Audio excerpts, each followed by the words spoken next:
गर्भवती हाथनी। कुछ दिनों पहले की बात है। एक हाथनी थी, उसे बहुत भूख लगी थी। हाथनी के पेट में बच्चा था जो कुछ ही महीनों में जन्म लेने वाला था। 4 दिन से हाथनी जंगल में भूखी थी। गर्भ के दौरान अधिक भूख लगने के कारण वो खाने की खोज में जंगल से एक गांव में आ गई।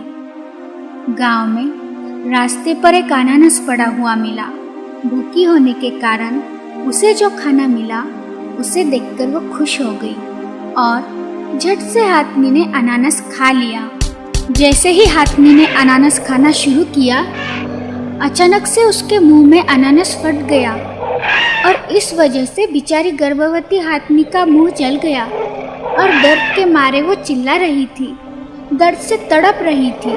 उसके साथ क्या हो रहा है उसे कुछ समझ नहीं आ रहा था। उसे क्या मालूम, जिस अनानास को वो अपना पेट भरने के लिए खा रही थी वो पटाखों से भरा हुआ था, जिसे किसी इंसान ने जंगली जानवरों को अपने खेत से भगाने के लिए रख दिया था। पर उस बेचारी हाथनी को क्या पता कि कोई अनानास में भी बारूद से भरे खतरनाक पटाखे रख सकता है। वो तो भूख की वजह से उसे देखते ही खा गई और इसी वजह से हाथनी का पूरा मुंह जल गया और वह दर्द के मारे पागलों की तरह इधर उधर भटक रही थी। वो चाहती तो दर्द के मारे गुस्से से गांव के लोगों को नुकसान पहुंचा सकती थी, लेकिन उसने ऐसा नहीं किया। वो तो बस अपने जले हुए मुंह के दर्द से राहत पाने की कोशिश कर रही थी। उसका पूरा मुंह जल जाने की वजह से वो कुछ खा नहीं पा रही थी और खाना ना मिलने के कारण से वो कमज़ोर हो गई और अपने पेट में जो बच्चा है उसे भी कुछ नहीं मिल पा रहा था। इसी वजह से वो बेचैन हो गई। गांव के लोग उसकी तकलीफ समझ ही नहीं पा रहे थे। एक तो मुंह जलने के कारण वो कुछ खा नहीं पा रही थी और उसके जख्मी हुए मुंह पर मक्खियां बैठकर उसे परेशान कर रही थी। बेचारी हाथनी करती भी तो क्या, उसे भूख और अपने पेट में के बच्चे की चिंता सताए जा रही थी। आखिरकार वो दर्द से राहत पाने के लिए पानी में चली गई। उसे लगा शायद पानी में कुछ राहत मिल जाए और लगातार 3-4 दिनों तक वो पानी में ही बैठी रही। फिर कुछ लोगों ने 2 हाथियों के जरिए उसे बाहर निकालने की कोशिश की, ये सोचकर कि शायद दूसरे हाथियों को देखकर वो पानी से बाहर निकल आए और बच सके।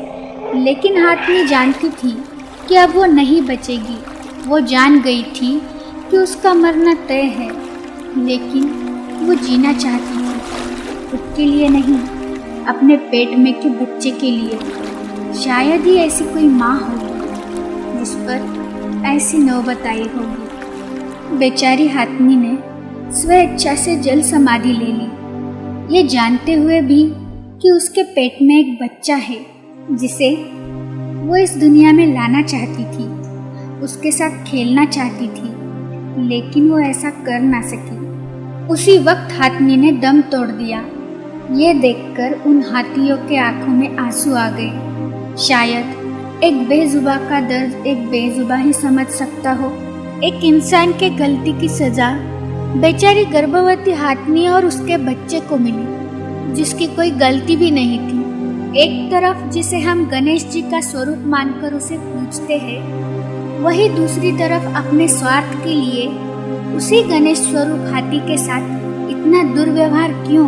इंसान ये क्यों भूल गया कि वो एक माँ भी थी? शायद ही ये बात उसे पता ना हो, लेकिन वो ये क्यों नहीं समझ पाया कि वो भी एक बेजुबा जानवर है, उसमें भी जान है। इंसानों की ऐसी हरकतों को देखकर लगता है आए दिन ये जो हम आपदाएं झेल रहे हैं ना, ये हमारे कर्मों के ही फल है।